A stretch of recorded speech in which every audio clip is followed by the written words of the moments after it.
Siziane Achour, héros du désert et pionnier de la lutte armée dans le sud. Né en 1919 au village de El Bayad, commune de Besb, wilaya de Biskra, Ziane Achour, surnommé Siziane, grandit dans une famille pieuse et patriote. Il reçoit une formation religieuse dans plusieurs zaouïas, notamment à Oulad Djellal, où il excelle en sciences islamiques et en langue arabe. En 1939, il est enrôlé de force dans l'armée française pendant la Seconde Guerre mondiale. Il en sort en 1944, avec une discipline et une connaissance militaire précieuse pour son futur engagement révolutionnaire. De retour au pays, il milite activement au sein du MTLD, assurant la propagande à Oulad Djellal. Pour couvrir ses activités, il ouvre un café et un commerce, mais les autorités coloniales l'arrêtent et ferment ses locaux à plusieurs reprises. En 1948, il est emprisonné.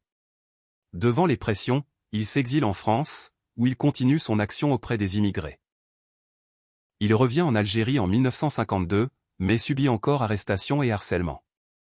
Il est candidat aux élections locales de 1953 et est invité à la conférence de ONU, Belgique, sans pouvoir y assister. Son engagement le place parmi les figures montantes du nationalisme. À la veille du 1er novembre 1954, Mustapha Ben Boulaïd lui confie la zone saharienne. Dès lors, il recrute, organise et prépare les premières cellules armées. Arrêté le jour même du déclenchement de la Révolution, il est emprisonné jusqu'à juillet 1955. À sa sortie, il forme un groupe de 700 moudjahidines et lance les premiers combats dans le sud, Biskra, Djelfa, Oulad Djellal.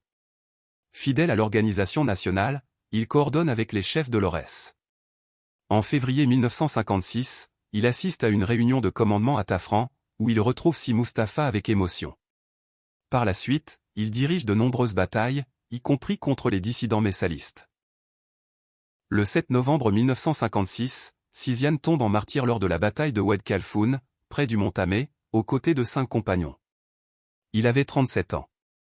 Son nom reste gravé dans l'histoire comme le premier commandant de la Révolution dans le Sahara, un homme de foi, de stratégie et de courage.